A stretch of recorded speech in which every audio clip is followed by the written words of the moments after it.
I was standing in the hallway of that nursing home, hidden behind a doorway, when I heard my own sister say to the nurse, "She's already old anyway.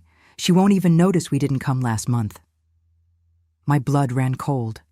My hands started shaking. Because the person she was talking about wasn't a stranger. It was our mother. The woman who gave up everything for us. And at that exact moment, while my sister laughed with the nurse like it was completely normal, I pulled out my phone and called the only lawyer I knew. And what happened after that completely destroyed my family, but saved the most important person in my life. If you want to understand how a single sentence can reveal who people really are, stay with me until the end of this story, because the twist that happened will leave you speechless. And if you're not subscribed to this channel yet, take a moment now, hit subscribe, and turn on notifications because stories like this need to be told. My name is Margaret, but everyone calls me Maggie, and I had just turned 53 when all of this happened. I've always been the middle child. You know how it is, right? The one who gets stuck in the middle of everything, the one who tries to solve everyone's problems, the one who ends up carrying weight that isn't hers. My older sister Victoria always went by Vicky, was always the favorite, the pretty one, the successful one. She married a businessman, lives in a gated community in Connecticut, has 3 cars in her garage, and a housekeeper who comes in 5 days a week. My younger brother David, he disappeared from the picture a long time ago. Lives out in California, calls once a year on Mom's birthday, and thinks he's doing us all a huge favor. So guess who was left to take care of our mother when she started needing help? That's right. Me. My mother's name is Dorothy. She's 81 years old and spent her entire life working to give us everything she never had. My father died when I was 13, a heart attack at his desk at the insurance company where he'd worked for 22 years. From that day forward, my mother became both mother and father at the same time. She worked mornings as a secretary at a doctor's office, afternoons she did bookkeeping for a small hardware store, and at night she still took in alterations and sewing work. She slept 4, maybe 5 hours a night, and never, not once did she complain. Never let us go without.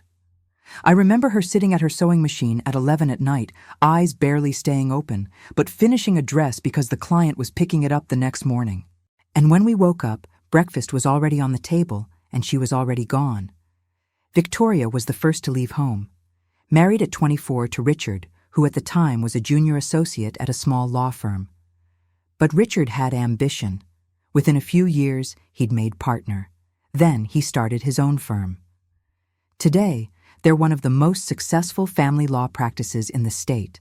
Ironic, isn't it? A family law attorney whose wife abandons her own mother. But that's getting ahead of the story. The point is, that's when Victoria started to change. It didn't happen all at once, you know? It was gradual. First, she stopped coming to Sunday dinners. Then she started arriving late to family gatherings. Then she just sent gifts at Christmas instead of showing up. And when she did appear, she spent the whole time looking at her phone, like she was doing everyone a massive favor just by being there. I got married too, to a good man named Tom. We didn't get rich, but we lived well. He's an electrician, has his own business, works honestly and takes care of his clients. We have 2 kids, Sarah, who's 27 now and working as a nurse, and Michael, who's 24 and just finished his engineering degree. We live in a modest house in a middle-class neighborhood in New Jersey, about 20 minutes from the house where my mother lived. And it was me who took her to doctor's appointments. It was me who went grocery shopping with her. It was me who spent Sundays making dinner at her house. And I did all of this with love, because my mother deserved it. But then the health problems started. First it was the arthritis, which gradually made her slower, with pain in her knees and hands. Then came the high blood pressure, which needed daily medication. And then, about 3 years ago, the doctor gave us the news I'd been dreading most: early-stage Alzheimer's. It wasn't severe yet, he said. It was just the beginning. But it would progress, and I was going to need help. That's when I scheduled a family meeting. I sent a message to the family group chat, asked everyone to meet on a Saturday afternoon so we could decide together what to do. You know how many people showed up? Just me. Victoria sent a message saying she was traveling to the Hamptons with her husband. David didn't even respond. And our mother, at that moment, was at home waiting for me, not knowing that the children she raised with so much sacrifice didn't even have 15 minutes to discuss her future. I pushed forward alone. I hired a caregiver to stay with her during the day, since I needed to work. I'm a high school English teacher. I don't make a lot, but I do what I can. The caregiver was a wonderful woman, Mrs. Patricia, who treated my mother with genuine affection. But after a year, Mrs. Patricia had to stop because of her own health issues, and I couldn't find anyone trustworthy to replace her. The ones who showed up charged way more than I could afford. The ones within my budget didn't give me confidence. That's when Victoria, for the first time in a long while, decided to get involved. She called me one Sunday night and said, with that voice of someone doing a huge favor, "Maggie, I've been doing some research. There's a really nice nursing home near my place in Connecticut. It's called Meadowbrook Senior Living. It's private, very well maintained, and I can help pay for it." I was silent for a moment. A nursing home? Our mother in a nursing home? I didn't want that. But at the same time, I was exhausted, working all day, taking care of her at night, unable to find a caregiver, with my own kids still needing me too. My marriage was strained because I had no time or energy left for anything. I asked Victoria how much this place cost. She said it was expensive, but that she would cover 60%, and David and I would cover the rest. I agreed, with a heavy heart.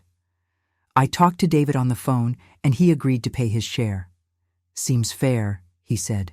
"Better than leaving her alone at home." And I thought, better than you actually doing something yourself, right? We took my mother to see Meadowbrook Senior Living. It really was beautiful. It had gardens, a TV room, private rooms for those who paid extra. Victoria made sure to get the private room, the most expensive one. "My mother deserves the best," she said, in front of everyone, like she was in a commercial for luxury retirement living. And I stood there thinking, if she deserves the best, why don't you take care of her yourself? But I swallowed it. I swallowed it because it was easier. I swallowed it because I was tired. And I swallowed it because, deep down, I wanted to believe my sister had good intentions. My mother didn't want to go. She cried when I explained. "Did I do something wrong, sweetheart?" she asked, and that broke me inside. "No, Mom, you didn't do anything wrong. It's just that you need 24-hour care, and I can't provide that by myself." She held my hand and said, "I know, honey. I know you do what you can. You've always been my rock." We cried together that afternoon, holding each other, and the next day, I took her to the nursing home. That was one of the worst days of my life. But I promised her I would visit every week, and I kept that promise. Every Wednesday afternoon, I left school and drove straight to Meadowbrook. I brought orange pound cake, her favorite. I brought magazines. I brought photos of the grandchildren. I spent 2-3 hours with her, talking, stroking her hair, helping the nurses with anything they needed. The staff there knew me by name. "Mrs. Maggie, good afternoon," they'd say when I arrived. And my mother would always be waiting for me, dressed nicely, sitting in the armchair in her room with a smile on her face. And Victoria? Victoria showed up the first 2 weeks, brought flowers, took photos, posted on Instagram. Visiting my dear mother. Family is everything. 200 likes in an hour. And after that, she vanished. I started noticing that Victoria's visits became more and more spaced out. First it was once a week, then once every 2 weeks, then once a month. Until an entire month passed without her showing up, and when I asked, she always had an excuse. "Oh, I was traveling. Oh, Richard needed me for a charity event. Oh, I had the most terrible migraine." Always an excuse. And my mother, whose memory wasn't as sharp anymore, would ask, "Isn't Victoria coming today?" And I would answer, lying, "She's busy, Mom, but she sends her love." The situation kept getting worse. My mother started forgetting more things. Sometimes she couldn't remember what she'd had for breakfast. Sometimes she called me by the wrong name. And once she asked me, "Do you know Victoria?" She was my daughter, but I think she passed away. I had to leave the room to cry in the hallway. And then came the day that changed everything. It was a Wednesday in May. I had left school early because the administration had released teachers for a meeting that got canceled. I decided to take advantage and surprise my mother, arrive earlier than usual. I bought an orange pound cake at the bakery on the way, picked up some flowers at the supermarket, and arrived at the nursing home around 2 in the afternoon. When I walked in, the receptionist gave me a strange look. "Mrs. Maggie, weren't you coming at 4 today?" I explained that I'd gotten out early and asked if there was a problem. She hesitated a bit and said, "It's just that your sister is here." My heart skipped a beat. Victoria was there? After how long without showing up, she had decided to come today of all days. I thought, maybe she's had a change of heart. Maybe she's realized she was wrong. Maybe this is a chance for us to reconnect as a family. I decided not to announce myself. I wanted to see how she was treating my mother when she thought no one was watching. I went up the stairs quietly, walked down the second-floor hallway, and when I was getting close to my mother's room, I heard voices. It was Victoria, talking to a nurse. And what I heard made me stop in the middle of the hallway, unable to move. "She's getting more confused every day, isn't she?" the nurse was saying, in a professional tone. "It's normal at this stage of the disease. You'll need to be patient." And then Victoria responded, in a tone I'll never forget. "Patient? Look, I'm going to be honest. She's already old anyway. She won't even notice we didn't come last month. It doesn't make a difference to her whether I come or not." The nurse was silent for a moment, and Victoria continued, "I came today because David said I need to sign some papers about her pension, some bank bureaucracy. He wants to transfer the account to his name to make the payments easier. But honestly, I don't even know why I'm wasting my time here." I leaned against the wall, trembling. My vision blurred with tears. The woman saying those things was my sister. The woman I played dolls with when we were children. The woman who shared a room with me for 15 years. And she was treating our mother like a burden, an inconvenience, something to be forgotten. But it wasn't the lack of love that scared me most. It was something she said next when I was about to walk in and confront her. She said, "Anyway, I'll sign these papers and get out of here. David said that once the account is in his name, we can deal with the house situation too. That house is worth at least $400,000. We can split that nicely." The house, my mother's house. The house where she lived for 47 years. The house she and my father bought together, where they raised 3 children, where she planted a rose garden in the backyard that blooms every October. They were planning to sell my mother's house while she was still alive. And worse, they were transferring accounts to David's name. They were organizing to take everything from her. That's when I pulled out my phone. My hands were shaking so much I got the password wrong twice. But on the 3rd try, I got it unlocked. I searched my contacts for the number of Richard Patterson, a lawyer who had been my college roommate's husband and who now specialized in family law and elder rights. I called him right there in the hallway, whispering so I wouldn't be heard. "Richard, it's Maggie. I need your help urgently. My siblings are trying to take my mother's assets. She's in a nursing home with Alzheimer's. I just heard them talking about transferring accounts and selling the house. What do I do?" He was silent for a second and then said, "Maggie, don't do anything yet. Don't confront anyone. If you have evidence that they're trying to do this without your mother's legal consent, we can file a case for financial exploitation of an elderly person. This is a crime.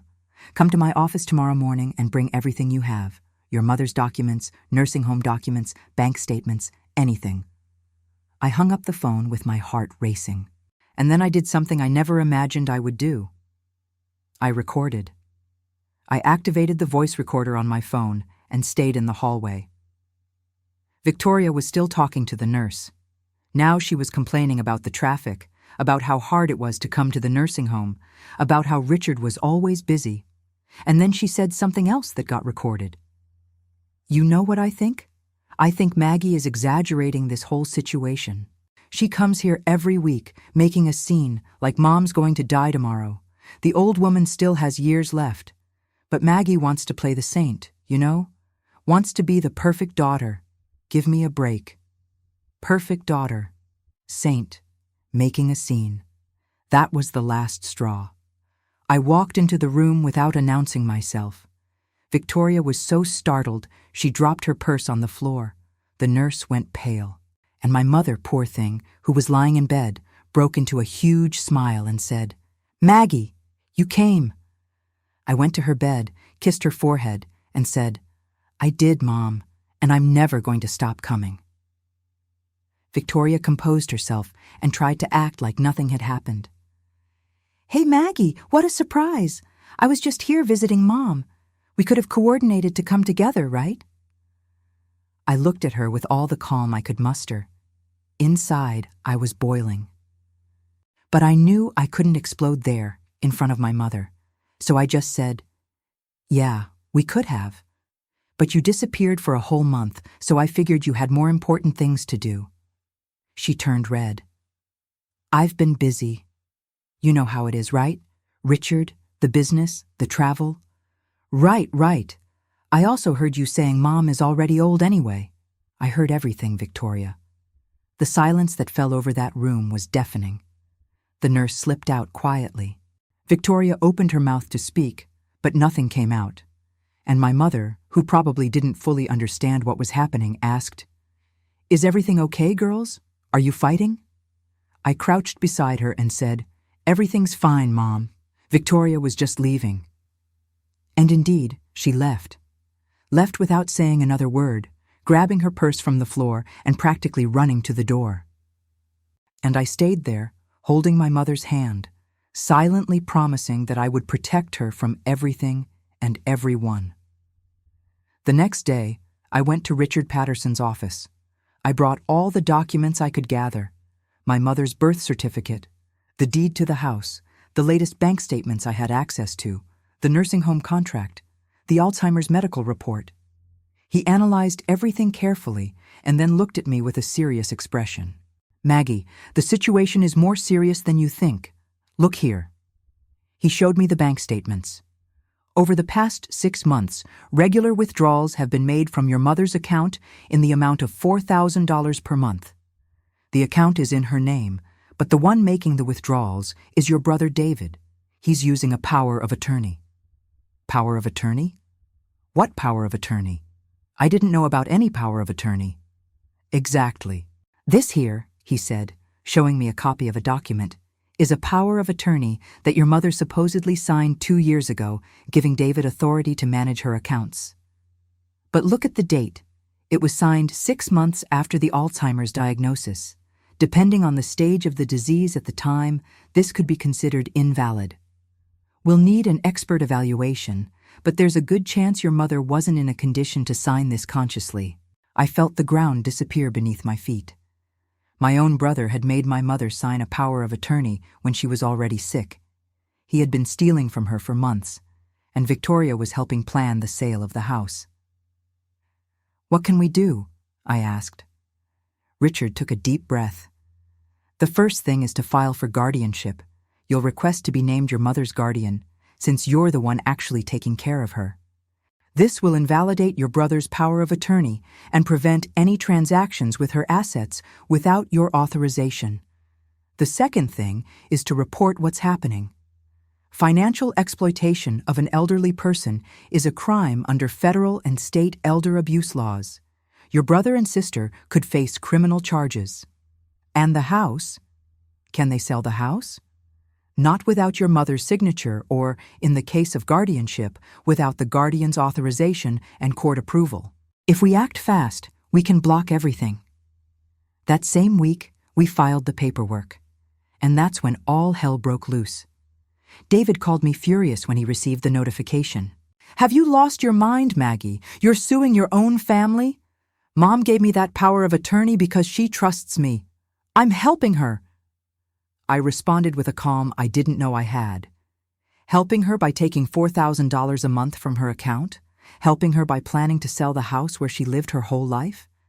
You're calling me crazy, but I have everything recorded, David. Everything. He went silent, and then hung up. Victoria was more subtle.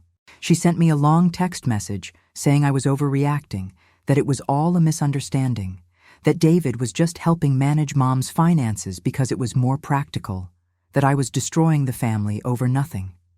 And at the end, she even said, "You've always been like this, Maggie, always wanting to be better than everyone else, the heroine, the saint, but deep down, you're just like us. You only care about the money." I read that message about 10 times. Each time I read it, I felt more anger. But I didn't respond. Richard had advised me not to discuss anything else through messages, to leave everything for the legal process. So I just archived the conversation and moved on. The guardianship hearing was scheduled for 2 months later. During those 2 months, I continued visiting my mother every week, as always. But now the visits had a different weight. I would look at her and think about everything my siblings were doing. And I would cry in the car afterward, alone, wondering where this family had gone so wrong. My mother was getting worse. The Alzheimer's was progressing faster than expected. Now she had good days and bad days. On the good days, she recognized me, asked about the grandchildren, asked me to sing the songs she used to sing when I was a child. On the bad days, she looked at me like I was a stranger, asked where my father was, asked if I was the new nurse. Those were the days that hurt the most. And it was on a bad day that Victoria showed up at the nursing home again. I wasn't there. I found out from a nurse afterward. She said Victoria came with a lawyer, trying to get my mother to sign a document. But the nursing home staff, who had already been alerted, refused. They said my mother couldn't sign anything without the presence of a court-appointed guardian or a medical evaluation. Victoria stormed out. When I found out about this, I immediately called Richard. He said this was more evidence that they were trying to manipulate the situation. "This will count against them at the hearing," he assured me. And finally, the day of the hearing arrived. I was trembling when I walked into the courthouse. Tom was by my side, holding my hand. My kids had wanted to come, but I asked them not to because I didn't know how it would go. I didn't want them to see the family falling apart like this. The courtroom was cold and impersonal. There was a large table, aligned chairs, a gray-haired judge sitting in the center. On the other side of the room sat Victoria and David, each with their own lawyer. It was the first time in months I had seen David in person. He had gained weight, had deep dark circles under his eyes, looked nervous. The judge began the hearing by explaining what it was about. Petition for guardianship, allegations of financial exploitation. He looked at all of us and said, "This is a situation that deeply saddens me. 3 children, an elderly and ill mother, and a family that cannot come to an agreement. I hope that by the end of this hearing, we can reach a resolution that prioritizes the well-being of the most important person here, Mrs. Dorothy." First, David's lawyer spoke. He tried to argue that the power of attorney was legitimate, that it had been signed of her own free will, that my brother was just helping manage their mother's finances. But when Richard presented the medical report showing that my mother already had cognitive impairment on the date of the signature, the lawyer had no arguments left. Then Victoria tried to speak. She said I was making things up, that she had never said Mom is already old, that I was distorting reality. And that's when Richard asked to play the recording. Victoria's voice filled the courtroom. "She's already old anyway. She won't even notice we didn't come last month." And then, "The old woman still has years left." And then, "Maggie wants to play the saint." The silence that followed was absolute. Victoria was pale. David was staring at the floor. And the judge, with a grave expression, said, "I see." He turned to me and asked, "Mrs. Margaret, are you willing to assume guardianship of your mother and all the responsibility that entails?" I answered, my voice choked with emotion. "I am, Your Honor. My mother took care of me her whole life. Now it's my turn to take care of her." He nodded and then delivered his decision. The guardianship was granted. I was named guardian. David's power of attorney was invalidated, and an investigation was ordered to examine the irregular financial transactions in my mother's accounts. Furthermore, the judge established that any decisions about her assets, including the house, could only be made with court authorization. When we left the courthouse, Victoria and David passed by me without saying a word. But on the steps, Victoria stopped, turned around, and said, "You destroyed this family, Maggie. I hope you're happy." I looked at her and responded, "I didn't destroy anything. I just didn't let you destroy our mother." She walked away, her heels clicking on the marble, and I never saw her in person again after that. In the following months, the investigation revealed that David had diverted more than $90,000 from my mother's account over 2 years. He used the money to pay personal debts, vacations, and even a new car.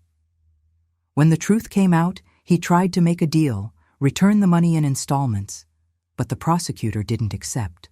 He was charged with financial exploitation of an elderly person and is still facing criminal proceedings to this day. Victoria, for her part, was never formally charged because she didn't directly move any money. But her reputation in the family and community was destroyed. The people at the nursing home told other people. Those other people told neighbors. Soon, everyone knew who Victoria really was. And that Instagram full of photos of trips and smiles started getting a lot fewer likes. And my mother? My mother is still at Meadowbrook Senior Living, but now with much more dignity. I reorganized her finances, made sure she had the best care, hired a private caregiver to stay with her in addition to the nursing home services. I pay for everything with her pension and savings, transparently, with annual reports to the court. Her house was not sold. It's still there, waiting, in case someday she can go back. I know that probably won't happen, but I like keeping the rose garden in the backyard trimmed. I like opening the windows to air things out. I like keeping hope alive. Her Alzheimer's has progressed, as expected. Today she has more bad days than good ones. Sometimes she doesn't recognize me. Sometimes she calls me Mom. Sometimes she cries for no reason. But when I hold her hand and sing the songs from the old days, she closes her eyes and smiles. And in those moments, I know she's there, somewhere inside, and that she feels the love. A few months ago, on a good day, she looked at me and said, with complete clarity, "Maggie, I know you've been taking care of me.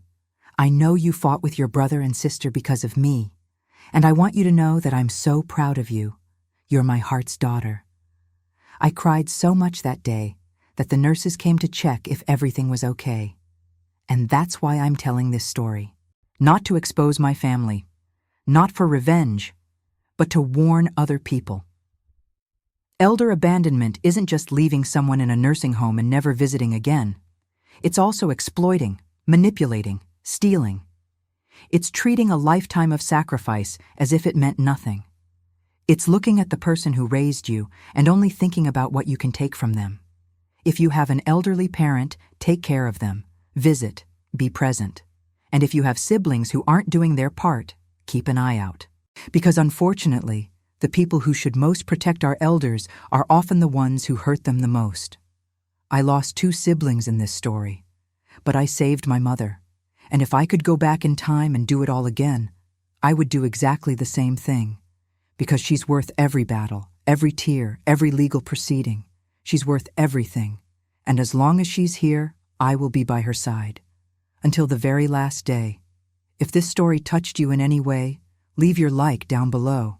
Subscribe to the channel if you haven't already. And share this video with someone who needs to hear this. Sometimes a story can make someone open their eyes, realize what they're doing, or give strength to someone going through something similar. Thank you for watching until the end, and I'll see you in the next video.